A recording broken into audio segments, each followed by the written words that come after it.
Hello and welcome to all our viewers in Nigeria and around the world to News Cycle on Global Television. We are live in the nation's capital, Abuja. I am Queen Agaba. President Bola Tinubu says his administration is revolutionizing agriculture to make Nigeria self-sufficient in food production and a net exporter of agricultural products. He disclosed this when he received a delegation from the Global Tijaniya movement led by Khalifa Niass at the presidential villa in Abuja. The president also said his administration would support plans and efforts to give ease and succor to Hajj pilgrims.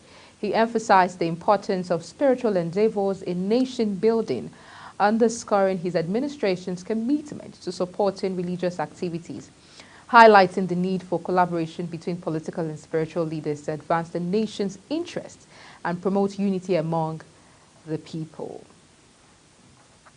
First Lady Oluremi Tinubu, the Attorney General of the Federation and Minister of Justice Lateef Fagbemi, Senior Advocate of Nigeria, and the Chairman of the National Drug Law Enforcement Agency, Brigadier General Buba Marwa, retired, have charged state government to prioritize the fight against drug abuse to ensure a safe and secure society. The charge was given on Monday in Abuja at the opening ceremony of a two-day training on drug prevention treatment and care organized by the NDLEA for spouses of state governors. In her keynote address at the event, Senator Tinubu, who was represented by the wife of the Inspector General of Police, Elizabeth Egbetokun, commended Marwa and the Nigerian Governors Spouses Forum for the initiative. Now, the Emir of Kano, Alhaji Aminu Bayero, has called on the First Lady Oluremi Tinubu to press her husband, President Bola Tinubu, to address urgent issues like hunger, starvation, and insecurity plaguing the country. The Emir made the plea when Tinubu's wife visited him in Kano on Monday, although he has several means of communicating to the government on our needs and requests. He says, your ways and means is the surest way to tell the president the actual happenings in the country. The monarch said the hunger crisis has become more alarming and needs urgent attention. The president of the Nigerian Labour Congress, Joe Ajaero, has stated that if the ongoing inflation continues unabated, organized labor might push for a new minimum wage of up to 1 million naira for Nigerian workers. Ajaero said the demand from organized labor would be influenced by the cost of living, which has been increasing since President Bola Tinubu assumed office. Notably, due to the removal of fuel subsidy and other policies, the unions demanded the government fulfill its obligations within the stipulated 14-day period starting from Friday, February 9th, 2024. And the United Kingdom Minister for Business and Trade, Kemi Badenoch, who arrived in Nigeria on a 3-day visit, will take forward ongoing efforts by both countries to boost the UK-Nigeria trade relationship and unlock new investment opportunities. Badenoch's visit comes after the former Foreign Secretary visited Nigeria in August 2023 and last week's UK-Nigeria security and defense talks. This is contained in a statement by Senior Press and Public Affairs Officer Communications Lead Prosperity and Economic Development of the British High Commission in Abuja, Ndidiamaka Eze. Now, the Office of the Auditor General of the Federation has indicted about 256 ministries, departments, and agencies of the federal government for violating extant laws and spending billions of naira that were not appropriated in 2020. This revelation was made in the latest 2020 audited report of government finances submitted to the National Assembly by the Auditor General of the Federation. The document, which was 2 years later than allowed by the Constitution, revealed unbudgeted expenditure and unremitted revenue to the government coffers in the 2020 financial year. Now, nurses under the aegis of the National Association of Nigerian Nurses and Midwives Abuja chapter have protested against the new verification certification guidelines released by the Nigerian and Midwifery Council of Nigeria. The nurses expressed displeasure over what they described as an attempt to hinder the freedom to pursue career opportunities, asking the council to address nurses' welfare, salary scale, shortage of staff, and other rights. The protest carried out at the NMCN's office in Abuja. The NMCN had on February 7, 2024, issued a circular revising the guidelines for requesting verification of certificates for nurses and midwives. The Nigeria and Midwifery Council of Nigeria has said that the new certificate verification guideline for nurses in the best interest of the nation, is the best interest of the nation.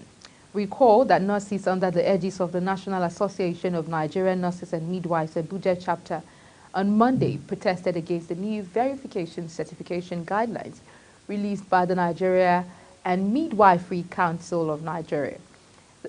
The nurses expressed displeasure over what they described as an attempt to hinder the freedom to pursue career opportunities, asking the council to address nurses' welfare, salary scale, shortage of staff, and other rights. Moving on, the National Inland Waterways Authority, NIWA, has announced plans to remove 5 wrecks obstructing navigation along the Lagos backwaters. The initiative is aimed at addressing boat mishaps and improving waterway safety. This is as the agency said it will be licensing 2,200 boats and training of 1,500 skippers before the end of 2024. The Managing Director and Chief Executive Officer, NIWA, Munuruddin Oyebamiji, elaborated that Lagos and the epicenter of inland waterways operations in Nigeria, has deployed 5 patrol boats to oversee activities of the state's waterways. Now, operatives of the National Drug Law Enforcement Agency have arrested a 42-year-old man taking thousands of concealed opioid pills to insurgents enclave in the Banki area, Borno State. The Anti-Narcotics Agency also arrested a 6-month pregnant lady and a mother of 3 children and 3 other women for drug trafficking in major interdiction operations carried out by its operatives. The spokesperson for the NDLEA, Femi Babafemi, revealed the developments as the agency seized over 7,609 kilograms of assorted illicit drugs in 8 states. The police command in Kano State says the divisional police office in Nasarawa local government area has been gutted by fire. The State Commissioner of Police, Usaini Gomel, disclosed in Kano that the incident occurred in the early hours of Monday. At about 5:45 a.m., the Divisional Police Headquarters was engulfed by fire and a major part of the building was burned down completely. Gomel said an investigation was ongoing to unravel the cause. Meanwhile, the Rivers State caucus in the House of Representatives has called on the United States government and its relevant agencies to thoroughly investigate the cause of the helicopter crash that killed the chief executive officer of Access Holdings, Herbert Wigwe, his wife and son. Also, they called on the Nigerian Ministry of Foreign Affairs and relevant agencies in the country to join in the investigation. Wigwe, alongside his wife and son, died in a helicopter crash in California near the Nevada border, U.S. Leader of the caucus, Dunamen Deko, made the call in a statement he made available to journalists in Port Harcourt, Rivers State capital, on Monday. The Nigerian Police Federal Capital Territory Command has paraded 307 suspects who are alleged to be involved in kidnapping and other heinous crimes in the FCT.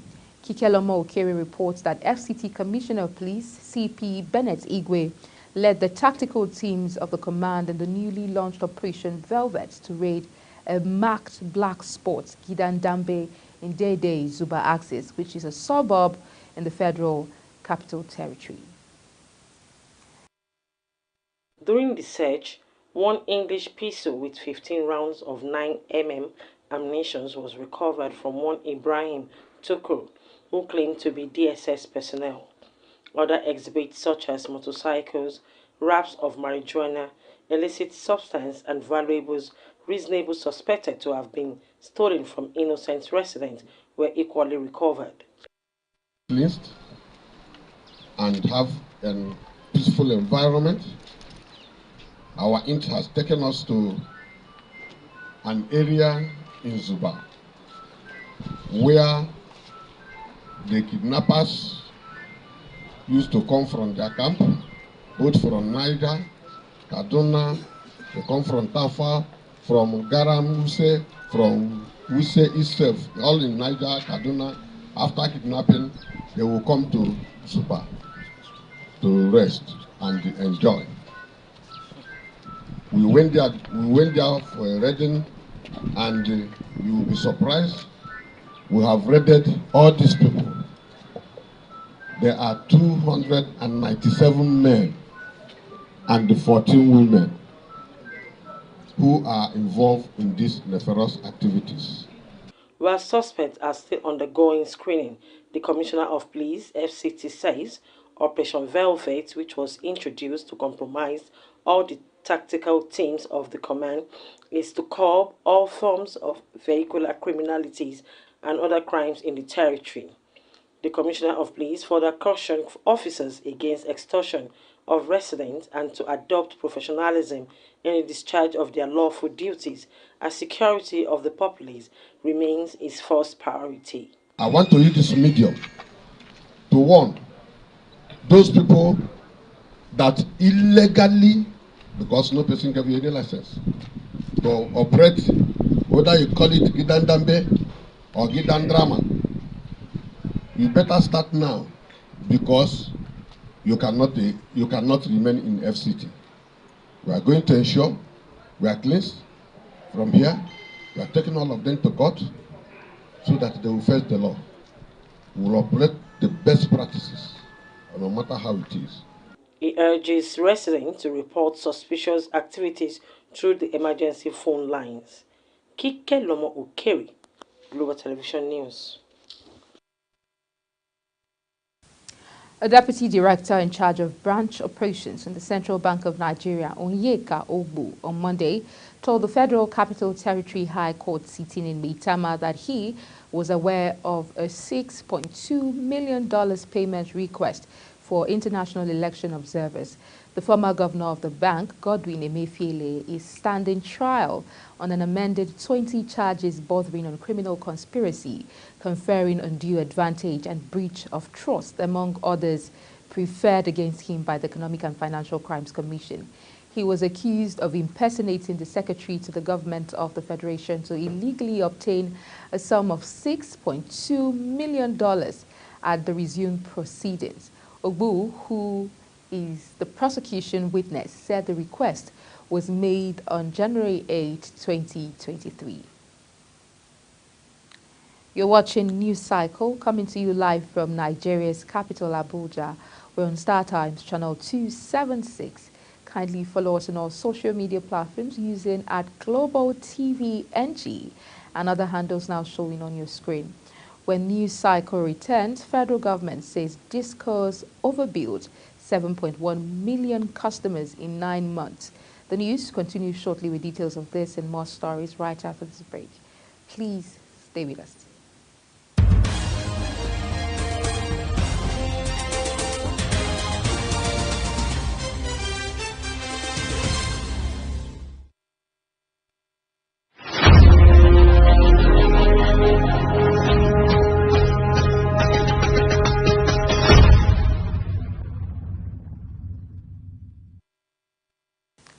Many thanks for staying with us. Now, if you've just joined us, this is Global Television bringing you live broadcast of the news cycle. On the foreign scene, a homemade bomb killed one person and wounded dozens of others in western Cameroon on Sunday, an attack the authorities said may have been carried out by Anglophone separatists. The blast came 2 hours after a parade of school children celebrating Youth Day had passed. The region has been the scene of bloody fighting between armed independence movement and the army since 2016. This was the year President Paul Biya suppressed protest by the English-speaking minority that feels marginalized in the largely French-speaking country. Tributes poured in on Monday for Kenyan running sensation Kelvin Kiptum after the marathon world record holder was killed in a car crash at the age of 24. The favorite for the Paris 2024 Olympics was driving from Kaptagat to Eldoret in the Rift Valley of Western Kenya around 11 p.m. when his car came off the road and hit a tree. Father of two, Kiptum, and his Rwandan coach Gervais Hakizemana were killed while a woman passenger was seriously injured, according to the police. Now let's take a quick look at the business desk. Power distribution companies overbilled about 7.1 million unmerited electricity consumers between January and September 2023. An analysis of the latest monthly number of overbilled customers showed. In the various regulatory interventions for non-compliance with the order on capping of estimated bill to unmetered customers, it was established that the power distributors raked over 105 billion naira as a result of overbilling. Figures computed indicated that Yola Disco overbilled about 42,902 customers to the tune of 541.9 million naira during the review period, while Abuja Disco overbilled 1,823,218 customers by 17.9 billion naira. Benin Disco overbilled 754,849 customers on estimated billing by 10.5 billion naira, as Enugu Disco overbilled a total of 1,011,402 customers to the tune of 11.9 billion naira during the 9-month period. In the first major judicial decision on the Petroleum Industry Act 2021, the Federal High Court has affirmed the power of the Nigerian Midstream and Downstream Petroleum Regulatory Authority to impose and collect levies on the petroleum products sold in Nigeria. In an action filed by IHS Nigeria Limited and INT Towers Limited against NMDPRA, the plaintiffs argued that they were not liable to pay statutory 0.5% levies for the Authority Fund and the Midstream and Downstream Gas Infrastructure Fund and petroleum products they import. The plaintiffs argued that their products were not sold in Nigeria, but rather used for their respective business operations and therefore not in the category of petroleum products subject to the levies. Now, the Nigerian Agricultural Quarantine Service and the Nigerian Oil and Gas Free Zone Authority, both agencies of the federal government, have agreed to collaborate in areas of trade facilitation and to safeguard Nigeria's agricultural economy and exports. Partners in the deal announced this in Abuja, stating that the development was a sequel to a high-level meeting between the Acting Controller General, NAQS, Dr. Godwin Audu, and the Managing Director, OGFZA, Bamanga Jada. Audu said the NAQS was committed to promoting trade and protecting Nigeria's agricultural economy while upholding global phytosanitary standards, according to a statement from the agency. adding that the NAQS was ready to support exporters in meeting these standards, facilitating a seamless process for those who adhere to regulatory requirements. Now, the National Directorate of Empowerment, NDE, has disbursed 50,000 naira each to 48 youths to start up farm businesses and employ others to reduce unemployment in Borno State.